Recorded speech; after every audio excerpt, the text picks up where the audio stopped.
Alright you guys, how's it going? So today, some lens flare. Today's going to be all about the Lincoln, more specifically with the oil, so it's kind of a two-part video. So last oil change video I did, a lot of people said the light was really shitty. I understand. I was on night shift at the time. As you can see, it is daylight. So hopefully there's going to be some better light going on in here for the oil change. But also, where are they here? Right. Is we're going to be covering how to do one of these. So every single oil change now that after the fact of buying this car, I learned this car's one of its dirty secrets of the internal water pump that you really have to keep an eye on. So if you don't know that, I'll let you look that one up. There's videos everywhere. Check out Ford Tech Make You Loco. He's got some good info on him. With the Ford 3.5 and 3.7 V6s. Fun tip though, even if you have the EcoBoost MKS, it still has the exact same water pump. It's got the same part number. So just if you think that it's only the naturally aspirated ones, trust me, I already looked to see about. I was like, I should have bought an EcoBoost, but the same water pump's in there, I promise. So something to watch out for on this car. So after like long drives and whatnot, pop the hood and I check the coolant levels, and then I pull my dipstick to see if I have a milkshake going on.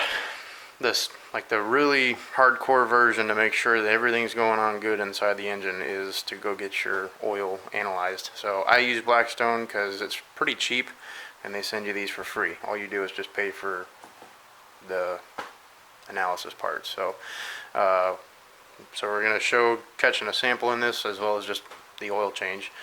And then I'll show you guys the results when they come back in the mail later in the week.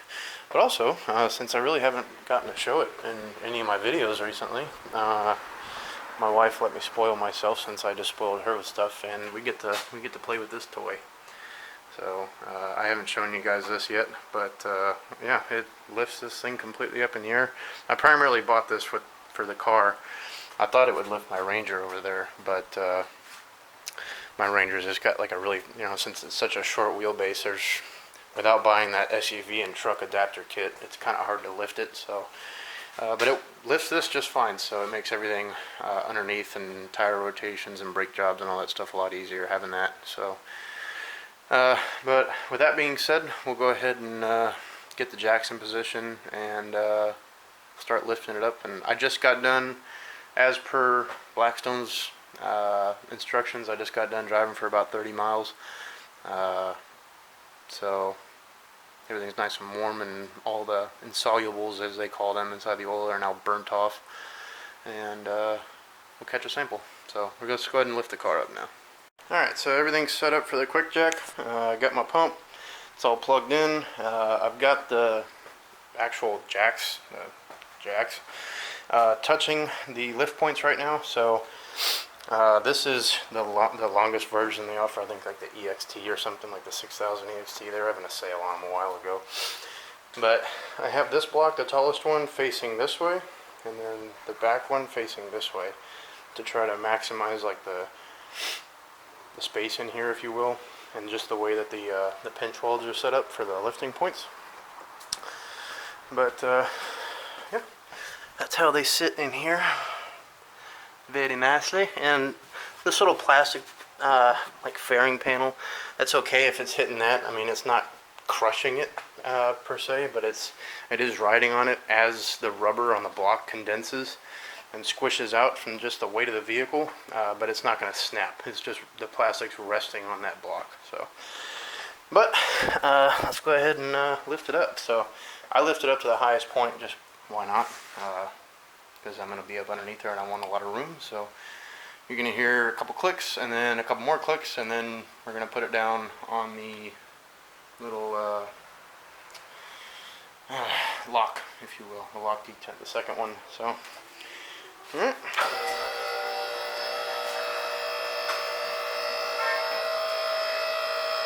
And she is now in the air.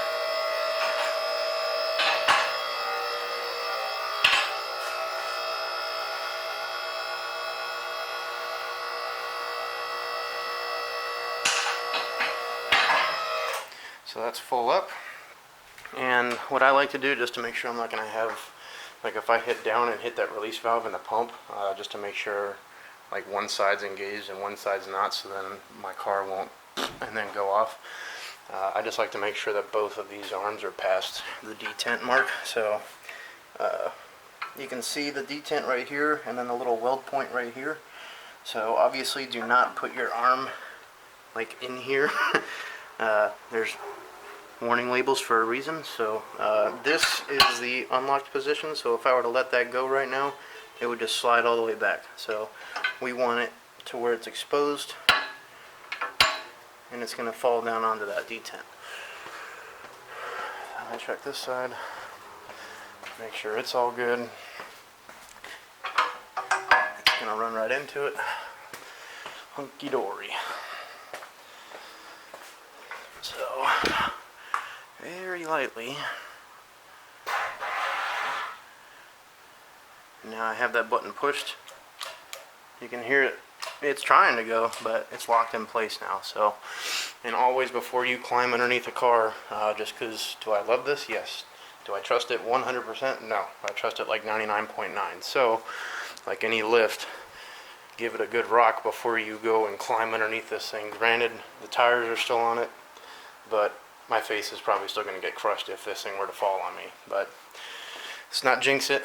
And then also just one more safety thing, even though it is just me out here, I'm just going to unplug that from the wall to eliminate any possibility of this thing accidentally going off while I'm underneath it. So with that being said, let's go ahead and start the oil. Alright, so coming into the, we're at the very front of the car right now, right at the driver's side bumper. So you can see how much room there is underneath here to get underneath. So even with this little step up in my garage here, but I got my light in here just for a little bit extra light. But another question that a lot of people were asking on the oil change, the last oil change video. So there's just 4 of these little quick turn guys. It's just a quarter turn and they pop out. There's only 4 of them. There's one on both sides right here. And right there, there's a little pocket, and there's 2 more on the back side, and then there's just a front clip right there that you just have to slide it out, and then the whole thing drops. So I'm gonna go ahead and drop them. Let me get you guys positioned as best as I can, and then yeah.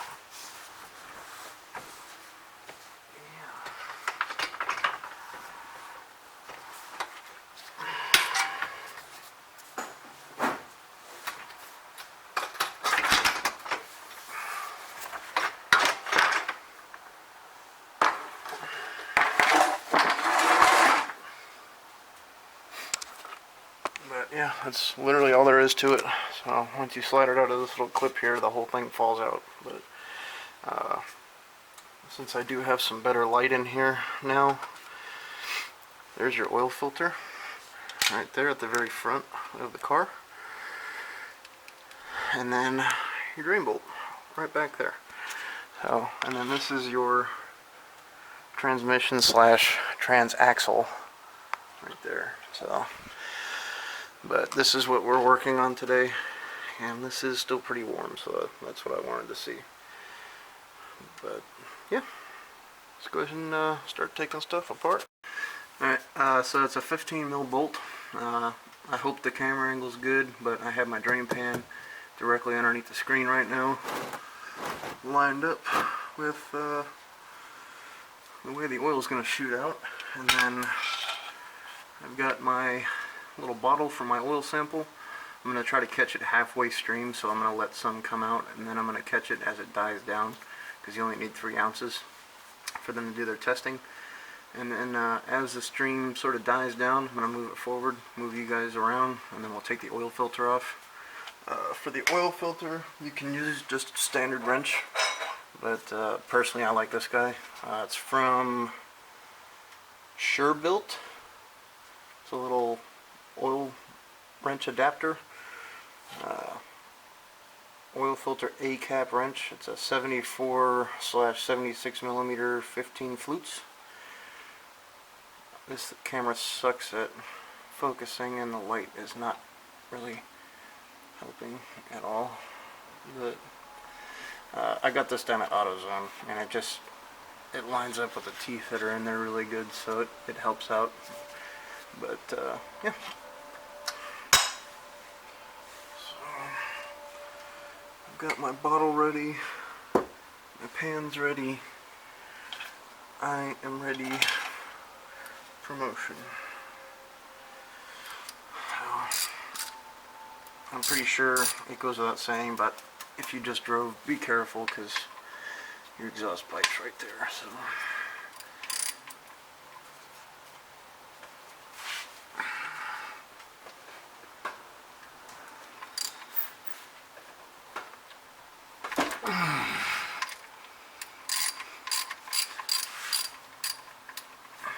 okay, moment of truth here.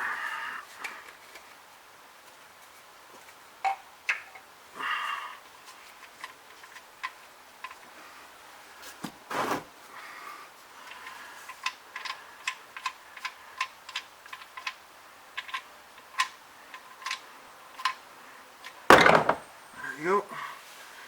Look at that, not a drop on me. So, I don't know if you can tell, but this oil still looks pretty good. I'm simply changing this because this car is soon going to enter pretty long-term storage. So I'm just getting it ready for the winter.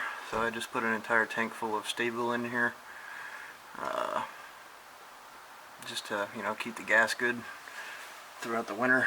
And then it's getting an oil change now so that it has, and there's my oil sample.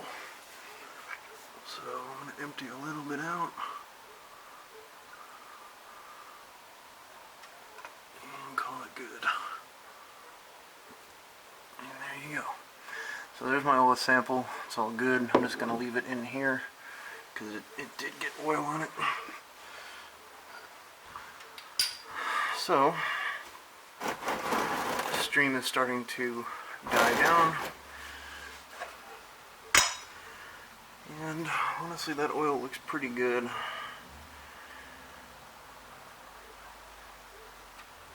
I'll have to look back at my records to see how much miles this, or how many miles that this oil has on it, but I can tell you it's probably not that much. But I'm going to slide you guys over. So now that this is down to a trickle, I can work on this and it'll dump right into the pan. So for me, for the trick to get this oil filter wrench adapter to bite onto the splines on here, I put the cap on first and then I put the extension in there. It's not going to lock in place, but if you put this in first, it's going to push this too far away and it's just going to slide on this and it won't bite. So yeah. So that's on. And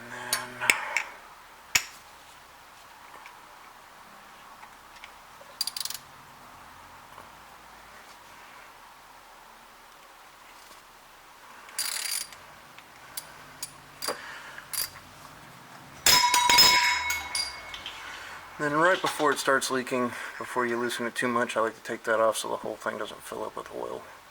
Like it's about to start dripping right there.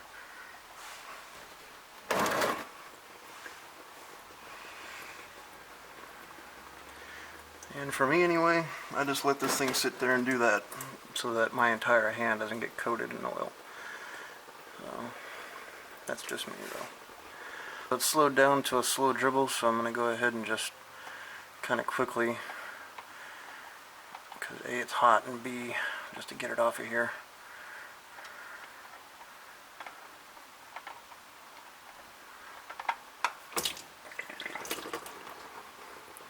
Just like that. Did I get oil on you guys? I did. I'm sorry. So, but yeah, so now I'm just going to let this thing do a really long extended drain, again, because it's going to be stored for the winter. So, for those of you who don't have, who are not following me on Instagram, hopefully the next video I come out with, or depending on when I can get this oil sample out when it comes back, like the order of it's going to be kind of weird. So this has been paid off now for coming up on a month. I finally got this thing paid off, and within about 2 weeks of getting this paid off, we got another vehicle. So we bought a 2016 Ford F-150 XLT with the sport package. It's a beautiful truck, absolutely amazing. It's pretty low miles. We got it with 42,000, I'm sorry. And I've already started doing some stuff to it.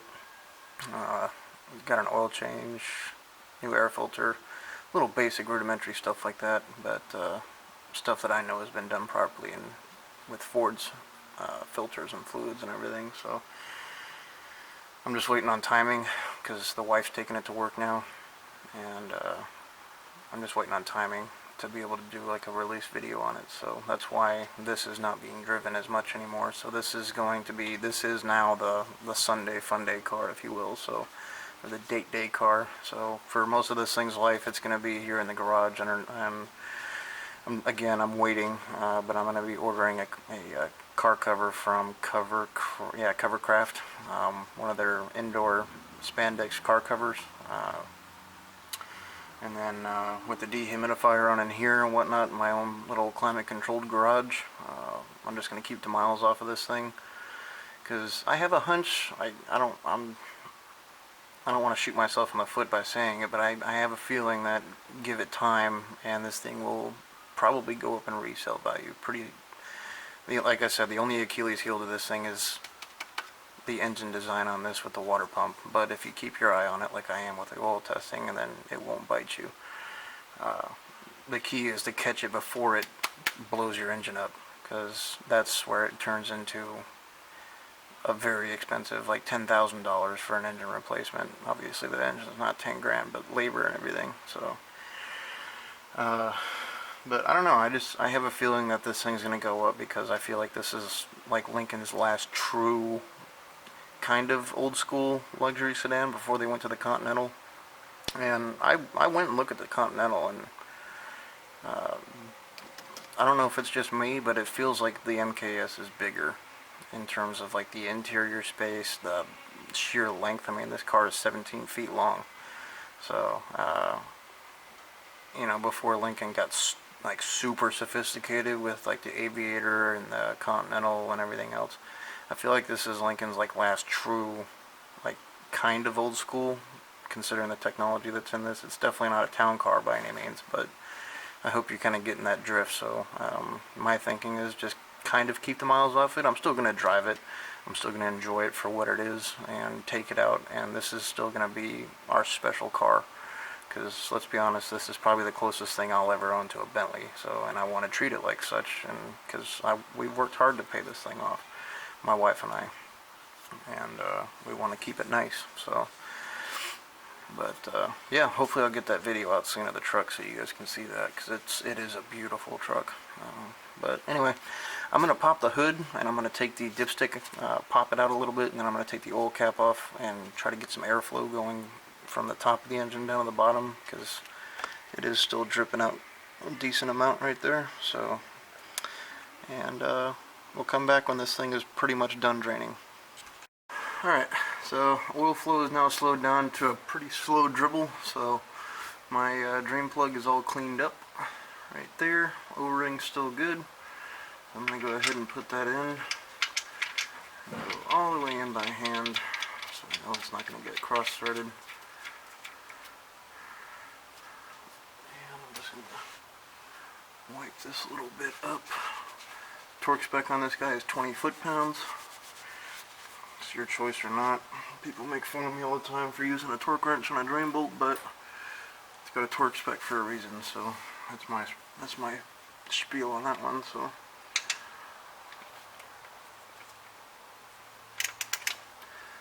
out of the way.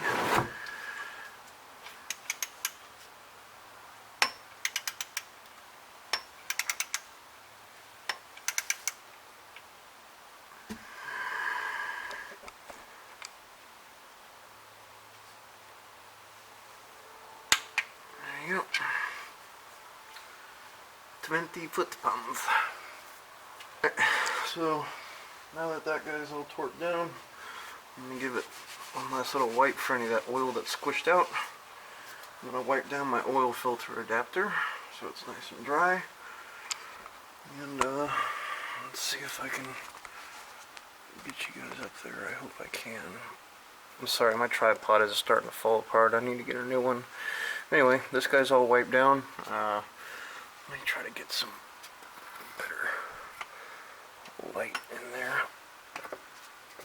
There we go. So, this is just my personal opinion, as well as what Ford says to do, and my first-hand opinion or experience after cutting open aftermarket oil filters and seeing what they pass off as a suitable replacement. But anyway, the part number for this engine is Motorcraft FL500S. I run nothing but Ford filters, fluids, all that stuff in here. So, and these things run phenomenally, and they last when you use the factory filter. So just do yourself a favor and spend the extra like 60 cents and buy the Ford. And if you can't find them at the store, Rock Auto sells them. So this thing's already pre-filled with 520 from Motorcraft, and the I'm not going to tip it over because it's full. And then the little gasket down here is lubed up with some fresh oil as well.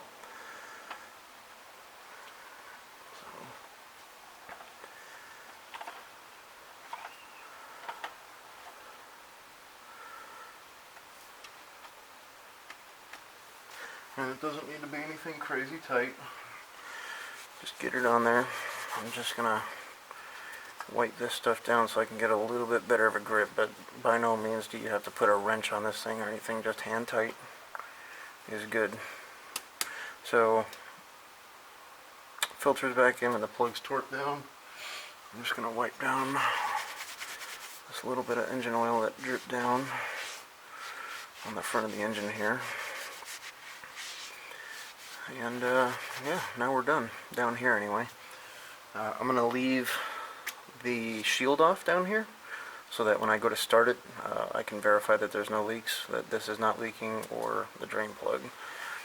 Nothing should leak because I already checked, and the, let me see if I can do this without making a mess. So you just want to make sure that the other gasket is still on the filter and then not up there. Otherwise, you're going to start spewing oil everywhere. Ask me how I know. So, yeah. Anyway, we're going to get out from underneath here and start filling it up with oil. Alright, so now we're up top, and of course, this thing cut off a little bit of frame that I actually had. There we go. So, I got this new little toy recently, too. It's the Lyle multi-app oil funnel thing. I primarily got this because we were expecting to buy the F-150, but because the engine is buried down there. But it does make oil changes very simple and really no risk of spilling. So it comes with a bunch of different adapters. My truck takes the blue Ford one. This and the F-150 take the black Ford adapter. I like these because it just literally screws right in. And if you need it, like say it's really at a V, I'm probably not going to use this because that is a little bit exaggerated, but and ta-da. But again, this engine isn't really that crazy as far as the V is concerned, so it literally sits like that, and it has a huge opening, and I like it because it's secure, and I don't have to mess around with holding anything and worrying about spilling any oil in here. So, and I like it because it's got the caps on it, on the actual filter, or not the filter, but the funnel, so I know it's all sealed and everything. So, alright, so I'm going to go ahead, and this car takes exactly 6 quarts, is what the manual calls for. So I've got some Motorcraft 5W20 full synthetic. Again, I ordered this stuff on Rock Auto, yeah. But this is the remainder of what was left from topping off the oil funnel. So what I like about this car and the F-150 is there really is no guesswork. Like, you really don't have to stop and go, alright, what am I at? It's literally just 6 quarts. That's it. It's right at full. So same thing with the F-150. It's just 8 quarts. That's it. The manual says 7.7, but it's exactly 8 quarts to the very top of the full.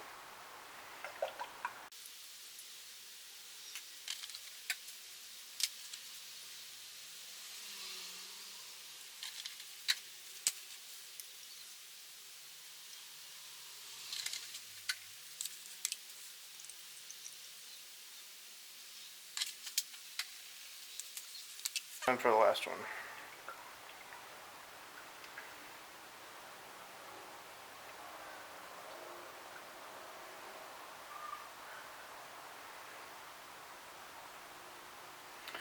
And that's 6 quarts.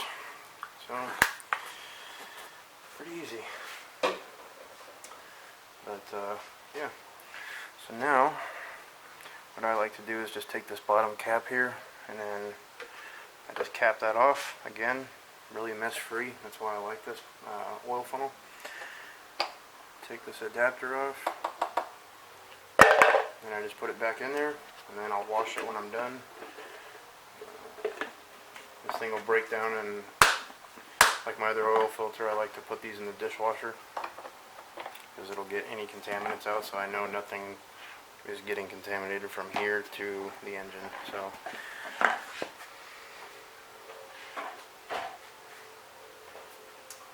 but yeah, that's honestly it. Everything else is done, and all the stuff's taken care of. So I'm gonna give this stuff a little bit of time to settle down to the bottom, but yeah, that's how simple the oil change is on this.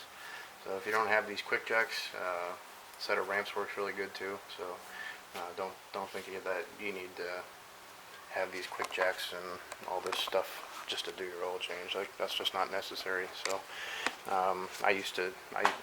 from when I first got this car, I used to do all this stuff with just a set of ramps, but I saw these were on sale. The wife was like, hey, go ahead. So I jumped on it. But yeah, so all I'm going to do now is just start it up and let it run, and then just reset the oil life meter, and then just get these jacks out of here. So yeah, that's pretty much it. I'm sure you guys know how to do that. So, and taking these jacks out is the opposite. Just lift it up, take those locks out, and down she goes. So, but yeah, I just wanted to show you guys, collecting an oil sample and kind of explaining why I'm doing that, and just another oil change on this guy since the last one was really dark. So, take it easy, guys. Thanks for watching, and have a good one.